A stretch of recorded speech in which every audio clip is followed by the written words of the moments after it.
welcome to the WAQ Show. I'm your host, Dan. And I'm Matt. And I'm TJ. And today we're going to be talking about something very important to me, which is going to be leadership. I'm going to start us off with a question to my fellow hosty hosts here. And I would like to know, what is leadership to you? Define it, describe it, however you can verbalize what you believe and feel leadership actually is. That's kind of what I'm looking for. And the reason, just a little bit of background for the listeners, the reason I'm starting off with this is because there's a severe lack of education and understanding of what constitutes a good leader, and specifically the differences between a leader and a commander. This is speaking with military background, but also is more just a general statement of leadership. So I don't know which one of you wants to go first, but that's where I want to start. I'll go. So I see it like it's close to what a boss is, but still different in the sense of like they're there. Part of it is, how do I say, like they take on the blame and the responsibility in some ways. But the difference between like a leader and a boss is a leader is in the depths with the people that they're leading, and they help inspire and do different things. Whereas a boss just kind of delegates and tells others what to do, and then just is like gone kind of from the scene. Yeah, it's kind of like that. I know it's simple and short, but that's kind of how I see the difference. Things don't need to be long and complicated to be, accurate. Plus, this is more of a, avoiding bearing the lead or being facetious or anything. Ultimately, leadership is an kind of semi-ambiguous thing. There is no hard and fast definition other than they are leading whatever leading may mean. Gotcha. So don't feel like there's a right or wrong answer. This isn't like a quiz show. All right, well, I'm going to give a hard and fast answer. And then I'm going to expand on it, and it will probably lead us into the discussion. I think strictly, if I wanted to boil down what a leader is to like just one sentiment, it is somebody you want to follow. And I would say the difference between a leader and a boss is a leader is somebody you want to follow. A boss is perhaps somebody you have to follow, or somebody who is just telling you what to do. I would say my ideals of leadership are ideally a leader knows how to do the job he is telling people to do. But that doesn't always have to be the case, depending on scope. Like, if you're leading the entire country, let's say, you don't need to know how to test for a virus, just to pull an example out of nowhere. But you do need to know, like, who has a good... You need to know how to read people's track records and see who has exemplified themselves as good in a job and in a situation, and pick the best person for the job and oversee all the moving parts so that they work in concert with each other well. That makes sense. Yeah, that makes sense. And that actually kind of touches on my personal opinion of what a leader is. So for me, leadership's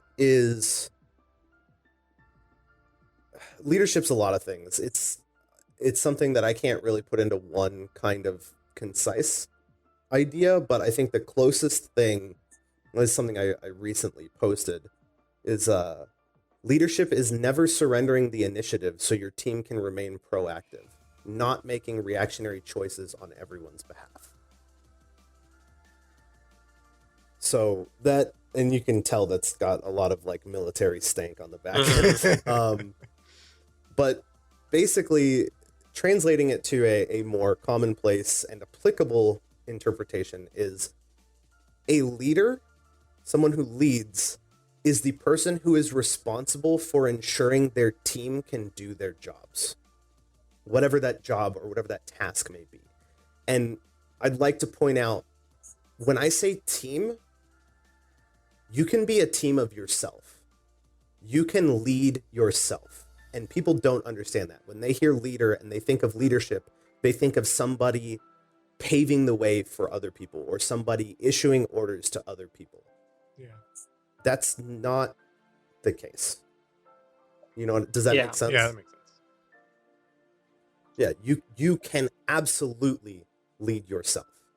And in fact, that's a lot of the issue that I see in people, especially people with like confidence issues. Speaking from experience of having confidence issues when I was younger, you lack confidence when you don't have guidance and direction, when you don't have inspiration. And some of the most confident people, some of the most successful people, I would argue, have been leaders for no one but themselves at least once in their life. And there's other words that this idea can go by. Again, initiative is kind of along that same line, stuff like that. But that's something that I think a lot of people misunderstand and forget. And that's when you start getting into that drought of like, oh, this is a helpless situation, or oh, I can't do anything. You can. You just need to inspire yourself to do it. You need to lead yourself. You need to seize your initiative, stay proactive. Because all this decision making after the fact kind of stuff, that second half of my definition of making reactionary choices on everyone's behalf, that's not what leaders do. Leaders do not simply react. It's not about making the best decision after the fact. That's not being a leader. That's being a problem solver. That's being a triage master for a situation. I don't know if you guys have input on that kind of difference between proactive versus reactive applying to leadership. I'm just thinking, because one thing I was gonna say as a leader is someone who defend. It's situational, I think, in the sense of like, if someone on their team, first I'll say I agree with leading yourself. I think it's a very great comment. I had never really thought about it like that. But when there's others involved, like you're leading others, if they mess something up, it's not berated. It's more of a teaching, coaching. Like you defend, and if you need to defend them in front of somebody, you do that, and then behind you coach them. Like it's not about making them feel like a complete failure in front of others. Not at all, but like I don't know how to exactly say what I'm trying to say. I think what you're describing is loyalty is one of the core components of leadership. A leader must be loyal to their team. Yeah. Above all else. I think that's kind of what you're talking about. Yeah. You just made me think of something, because when you said like a leader shouldn't berate somebody that's messed up, my initial like gut response was no. I think there's totally a time and place for berating somebody. But then I thought about it more as you talked, and I think what it actually is sometimes you need to get really close to berating somebody to make them understand just how bad they fucked up and how bad they, fucked up the situation for everybody. But it doesn't have to be like berating them and making them feel bad isn't the goal. It might be what you do and doing what you should do for what I'm going to say in a second, and berating somebody may seem indistinguishable. But really what you should do if somebody fucks up is you need to make them understand all the implications of their mistake in the greater scheme of things. You always need to have an eye on the entire field. You need to make the individual cogs, the individual people understand, like, this is how your piece affects everyone. This is why you need to do as good as you can, or excellence, or whatever. Yeah. Yeah, I would agree. I think the difference is berating may be too direct and too strong or too poignant of a phrase. But yeah, part of, again, another component of leadership, which is why it's so hard to define in a simple, definition, is an important component, an important facet of being a good leader. There's a difference between being a leader, a good leader, and a great leader, which I was gonna get to a little bit later.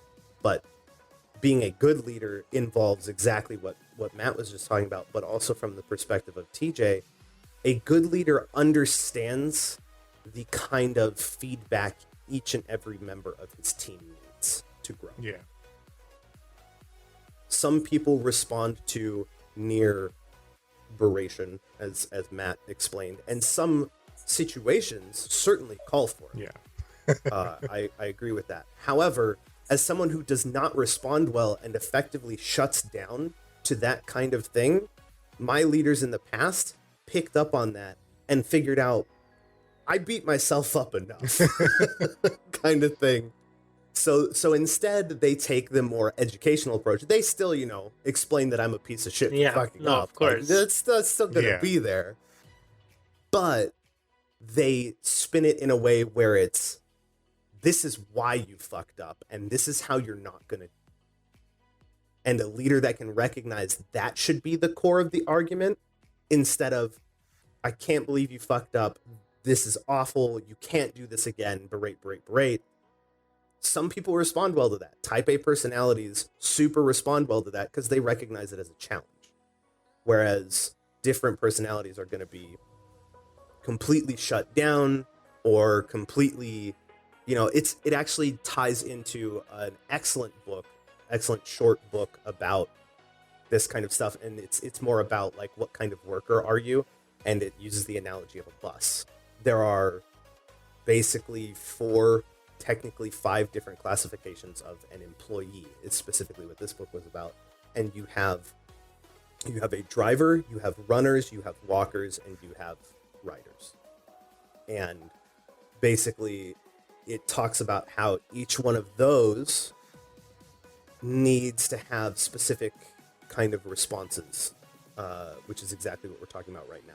And that's, you need to be careful how you discipline and react to your runners, because they're the ones that make the bus go. It's like a Flintstone style bus, basically.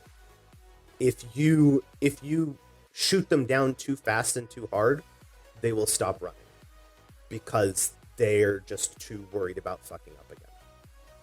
Whereas the walkers need to be pushed harder.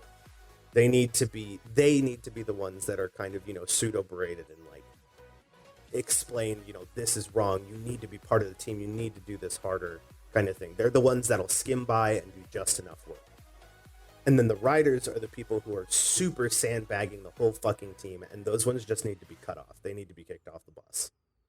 That's basic quick summary of the whole thing. I like that analogy. I like fuck. How was it? You said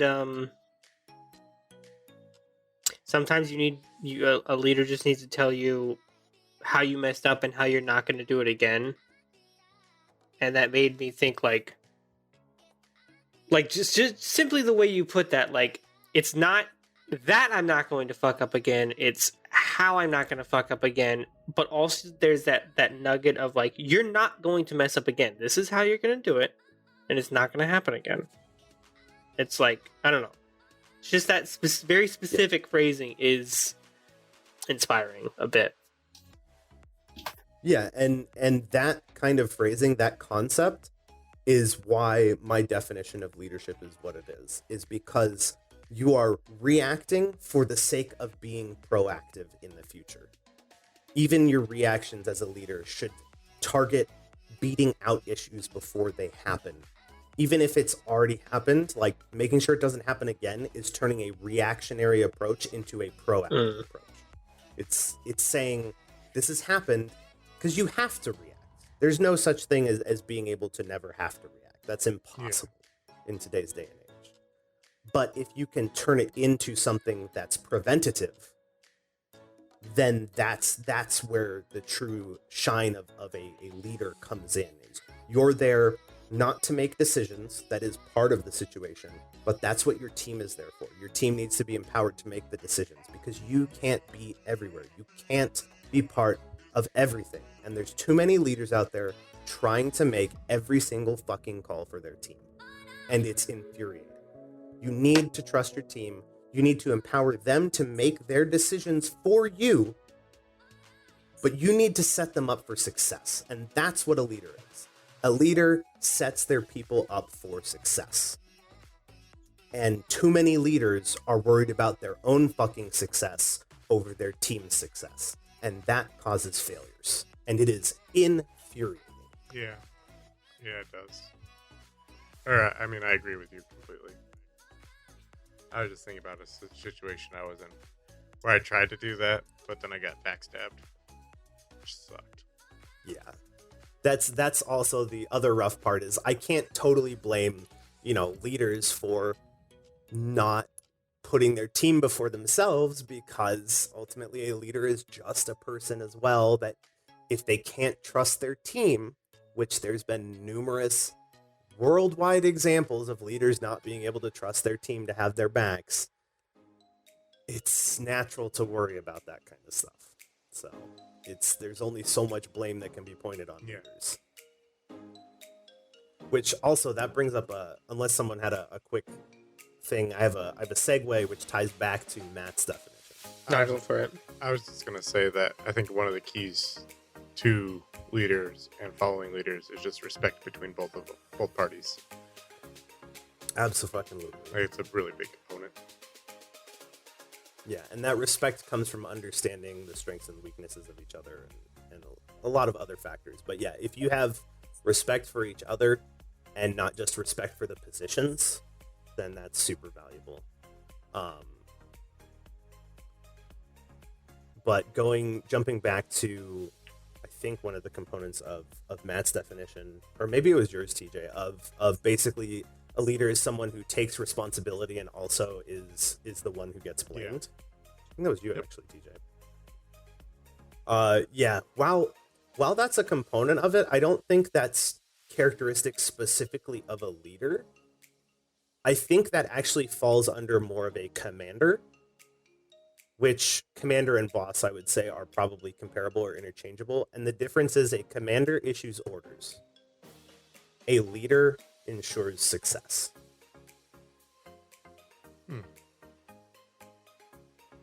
Because your boss tells you what your tasks are for the day. Your boss double checks that things are getting done and done the right way.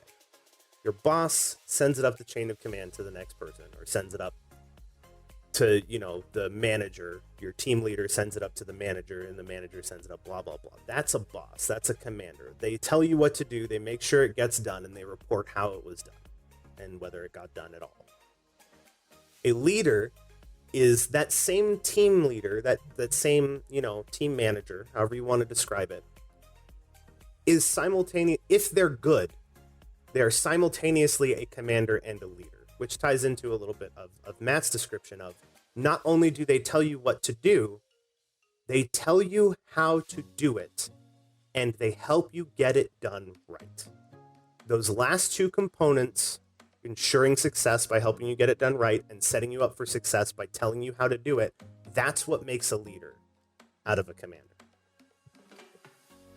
Does that kind of make sense? Do you guys agree with that? Yeah, no, like, I've always been happy with the fact that I worked as a student worker before I worked as a student manager. I work in a campus library, for those that haven't seen the first episode. And I've always liked that because I understand exactly what the students are supposed to be doing. And so when they fuck up, I can tell them, this is exactly how that's done. This is how I would do it, because I've done it that way. And I know I am very efficient and good at that job and good at my current job. Perfect. Yeah, that's a great example. One of my section commander, my captain in my intel shop in the Army, I fucking hated him when he first got there and we got rolling. But by the end, I fucking loved that man like a brother. Holy shit. He was always on my ass. He was always giving me shit. But goddamn, if he didn't respect that I knew how to do what I was doing, and if he was there 100% of the way, we learned shit together. He taught me how to do stuff. He explained why things were important, because knowing why is super valuable, at least Yep. to me. Mhm. Like, god damn, he was a good leader. He was amazing. He's probably a major, maybe a lieutenant colonel now if he's still in. He is amazing. Love that guy. Excellent example of a leader.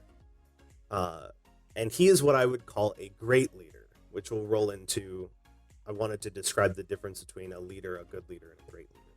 A leader is somebody who does what it takes to make sure their team is successful. That's, again, maintaining the initiative, making reactionary choices to be proactive, letting his team make decisions, not having to micromanage. That's a leader. A good leader takes it a step further, and the good leader follows through, and he's there every step of the way, like you were talking about earlier, Matt. And he learns the proper ways to communicate with each of his members of his team, like you had kind of shined on a little bit, TJ, and we elaborated on. A great leader, you don't get to decide if you're a great leader. There is no such thing as a self-made great leader. The only great leaders are the ones that are called great by the people who follow them. The difference between a good leader and a great leader is a great leader is acknowledged as such. That's the only difference. You are not a great leader if people do not say you are a great That makes sense. Because the difference between a good leader and a great leader is that level of respect you were talking about. And that respect is earned, not defined. I don't have any disagreements to that. I really wanted, are you done? I liked everything you said, but Yeah. okay. I really wanted to talk about that whole, like, the thing you brought up, the thing I really fucking look for and strive for is understanding why. Anytime I'm told to do something that I've never done before, I'm always asking, why? Why are we doing it this way? Can we do it a better way? And every once in a while, my boss or whoever is telling me to do it will just be like, that's just the way it's done, blah, blah, blah. And it's always so fucking unsatisfying when that's the response. When they don't know why, or when I will give, like, I will have an idea for something that could be done better. I will sit on it for like a week, and I will bring it to my boss, whoever I think would implement it best, and I will be like, why are we doing that this way? And the number of fucking times I have heard something along the lines of, oh, yeah, I suggested that, but nobody wants to hear it, or, it's just the way it's been done that way for so long, nobody's going to change it. It infuriates me. It's clear. I'm going to go ahead and assume example of bad leadership when your fucking employees can't, your ground floor people who see this shit happen and are like, this would be better if it was done this way, cannot expect their leaders to affect change or explain why that change actually isn't a good idea. It's infuriating. Yeah, no, 100% agreed. I'm always looking to make things better. That and understanding why something's done in a certain way just fills you with so much more like confidence in getting it done. Yep. You know what I mean? Yeah. If it's like, oh yeah, it's done this way, not because that's how it's always been done, but because there's a reason behind it. There's a purpose to what you're doing and the way you're doing it. And it's got so much meaning behind it. I am always of the mind that I would rather possibly waste my time and annoy my leader by asking too many questions than to do something wrong and have to do it again. And if you just explain to me why something is done a way, you are answering 50% of my questions. But if you're like, that's just how it's done, all right, cool. I don't know. I guess I don't get to know why or what we're trying to accomplish with something. So I'm going to ask you twice as many fucking questions because do you want it done this way or this way? Because I don't know why we're doing it, so I don't know which one's better. I don't know what your goal is. Yeah, and I think I love that phrasing there. I don't know what your goal is. Leaders should make sure the goal is very clear. to the person, because understanding the end result, the desired end result, helps you make every single decision. Mm-hmm. So, And go ahead. Go ahead. No, please go I ahead. was in a journalist class a while back, and one of the news anchors from around here, one of our local news anchors, not is it audited? They were in the class with us. Yes, But- it's audited. Okay. So I was fortunate enough to get to partner with her for the whole semester. So she became like a mentor to me. Very cool lady. But we were going in to do a story for the paper.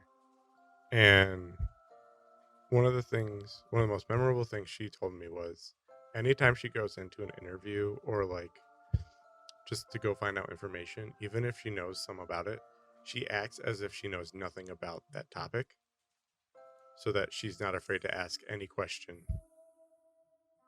about it from that person,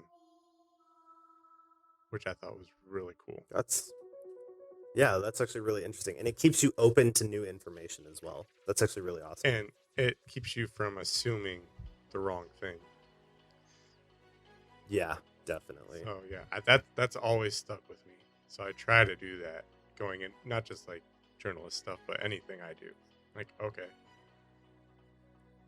I think one of the other subtle things about that great example is that means she's never scared to ask a question, yeah, which I feel like, and me included, so many people are so concerned to speak up. Yeah.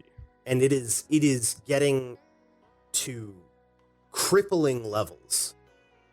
Like so many negative outcomes, so many negative results have come from somebody not having the confidence or being in an environment that makes them comfortable to speak up. Great example. My brother was in a meeting, and two people in the meeting, I'm going to keep it really vague because I don't know HIPAA and he works with medical stuff, so I'm leaving it at that. But he was in a meeting. Two people were talking about a trouble ticket that came through for something they were working on.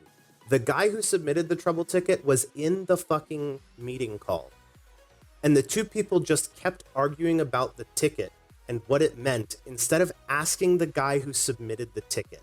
And no one in that call felt comfortable or confident enough to interrupt the two bosses arguing and say, why don't we just fucking ask him? yeah, that's sad.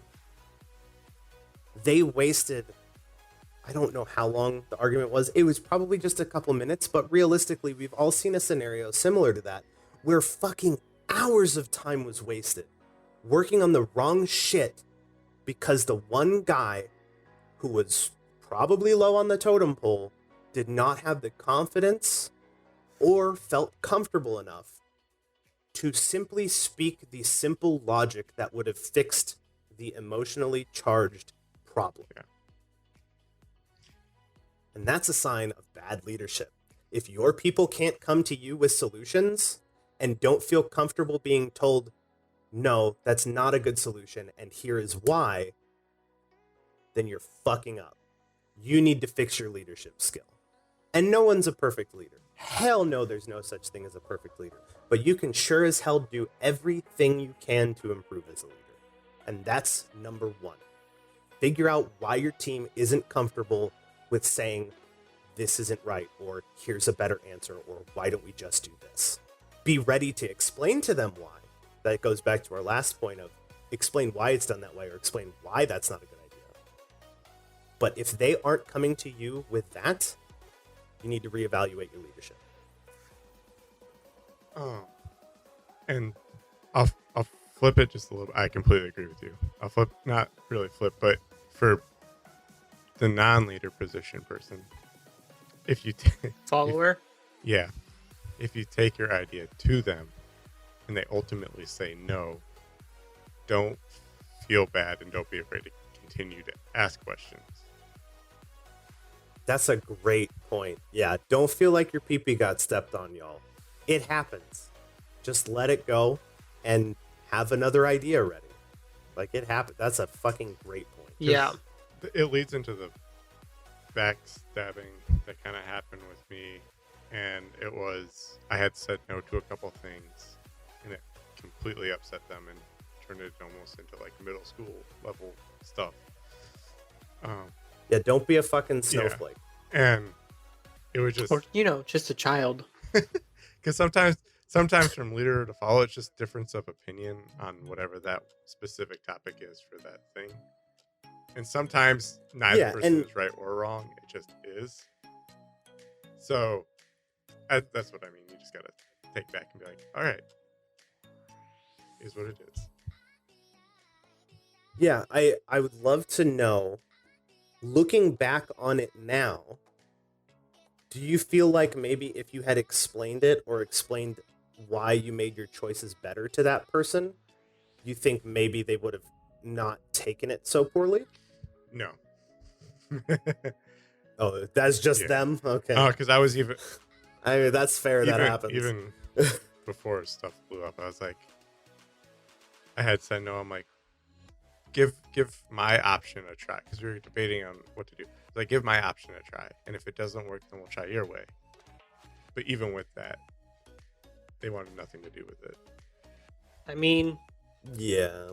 Sometimes to be an effective leader, you got to be willing to be mean. Yeah. Sometimes that's the case. Another time is figuring out compromise is a big part of it too, which knowing when you should aim for compromise versus stonewalling versus your example, TJ, of like, try method 1, then we'll try method 2 kind of thing. Yeah. Leading is not easy. Like, I feel like that's another hard misconception, is people just assume, well, you were put in a leadership position. It's not that hard to lead. Yes, it fucking is. It goes back to your bus thing too. Not everyone's built for leadership. Yeah, I mean, between that and then taking the perspective of remembering that you can be a leader of yourself. So how many people aren't leading themselves to success, or at least trying to? Like, that's the thing too, is not every leader is going to be successful, even if they do the right thing. Yeah. Sometimes things just don't pan out. But the fact that you're at least trying to lead yourself is important. The point I'm driving home here is there's so many people not even fucking trying to lead themselves. If leading's easy, there's no excuse for that. If leading's hard, then at least there's an understanding and there's a reason that not everyone's trying to be a leader for themselves. It's fucking hard. It takes energy. It takes drive and motivation to get up every day and say, I'm going to fucking do this. And that's the hardest part. It's doing it every day. Yeah, no, 100%. And honestly, it only gets harder the more people you're doing it for. Yeah. So for anybody out there listening to this who maybe is either inspired or didn't think of it that way, and you want to try and become a better leader, start with yourself, because that's as easy as it gets. Now, sometimes the motivation of I have somebody depending on me can be super helpful. Again, that's going to be difference of opinion, but don't we all depend on ourselves? Should. Start with leading yourself, y'all. Lead yourself. You start leading yourself, you'll be more comfortable leading other people. You'll be more comfortable speaking up to your leaders, so on and so forth. Start with leading yourself. Do not surrender your initiative. Stay proactive. Make choices. Be decisive. But yeah, sorry, this kind of turned into a little bit of a lecture. Sorry, guys, but it was great. It's fine. It's something I really, really fucking care about, and see people just completely drop. Be a leader. This is also the episode where I just say yeah a bunch of times. Yeah, same. I did want to bring up though that if you see somebody being a bad leader, 2 things. One, in all things, everybody has a first time doing something. Perhaps this is their first leadership. They're still learning how to be a leader. And just because you're a follower doesn't mean that only they can teach you. You can teach them. You need to communicate your needs. The leader doesn't have to be the sole person responsible for understanding what you need. If you know that you don't respond well to being yelled at, or if you know that you respond very well to having somebody give you an itemized list of all the ways that you fucked up so that you can simply focus on not doing those things again, communicate that shit. you can make somebody a better leader by being a better follower, if that makes sense. Yeah, basically a better team player. Yeah. That's fantastic. I love that you brought that up. Because, hey, y'all, guess what? People aren't fucking psychic. They don't know things about you that you know about you. So educate them. I think that goes You know? hand in hand with you need to be willing to ask all the questions. You also need to be willing to, say all the things. Like, you know me, Dan. I'm completely comfortable. I'm not the most confident person ever, but I am completely comfortable with making sure that information is out there, whether it's simply the information that I need some more information, so asking questions, or like making sure that something I just said came across correctly, like, hey guys, I feel like that came across more sarcastic than I intended, I actually meant this. Or I'm always willing to say some redundant shit to clarify something to make sure it came across exactly as I intended.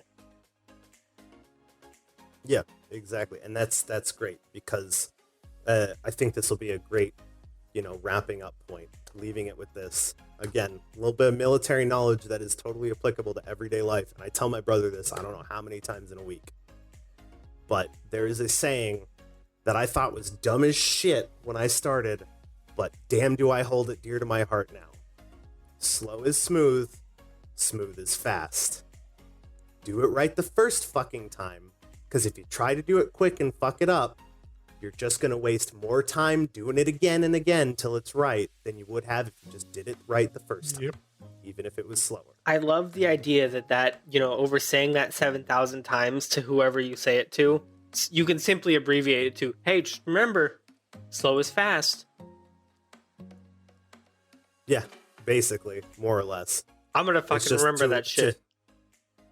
Yeah, no, it's great. And again, it's a military piece of knowledge, but it applies to everything in life. If you do something slow, meticulous, make sure it's done right, it'll go smoothly, which means it was done as fast as it could because you made sure it was right. Cooking's a great example. If you're cooking, measure the right amount of shit out. Make sure you have your stuff prepped. It's a little bit slower on the front end, but you're not going to go, fuck, I don't have the milk, and you just wasted a bunch of shit, and you got to come up with something else new to do. Yeah. That's fair, but I'm not a measurer. You're an animal. Yeah, measuring or missing components of it, just as a cooking example. From a photography standpoint for you, TJ, making sure your lighting is right, or at least, a semblance of what it should be before starting to take photos is probably a good call. Going back and adjusting is, from what I understand, part of the process. But just starting to take pictures and going, oh no, we need a light there and a light there, that's going to take a lot longer, right? Yeah. That's a little more complicated depending on the situation, but yeah. For this context. Fair enough. Because there's... Okay. But yeah, the point is you can apply it to everyday things. There's you say it like that, there's commercial shoots where you actually start with no lights and then you add one light at a time and light the object exactly how you want it. So it's the same concept, but opposite. That's a perfect example. Instead of just throwing all the lights up, you make sure you have the lights exactly where you need them. It's a slower process. You're reviewing every picture as you go. But instead of throwing all the lights up and then not knowing which one's the fucking problem, you know? Exactly. Yeah. So I love that as the end point. And I love your guys' input. I feel like I've grown in my understanding and my feedback on knowing what a good leader is and what people think leadership is from your guys' definitions and your input. And I love it. Oh yeah. Also, for the love of God, if there is an education reform, have leadership courses. It will help young people's confidence so fucking much. Just going to throw that in. What was that, episode 6, I think? We had a whole episode in education. If I could throw it in the pile. It was episode 8. Episode. I looked earlier because something Dan said reminded me of. I'm like, oh yeah, that would fit with education. Forget exactly what it was now, but yeah, I think that kind of brings us to a nice closing point there. Thanks everybody for listening. Yeah. Does anybody else do either you have anything you want to add at the end here, revisit? No, I'm good. No, I think, yeah. Okay. Yeah, and anyone who's listening, please feel free to share this to anyone you think might find it interesting, inspiring, educational, valuable in any way, shape, or form. I know it's not quite as funny as a lot of our previous episodes, but it is something that I'm extremely passionate about, and I think people need to understand more and think about more. So anyway, this has been the WAQ Show. I've been your host, Dan. That was Matt. I'm TJ. And thanks for listening, everybody. Go out and lead yourselves today. Have a good one. Bye. Woo!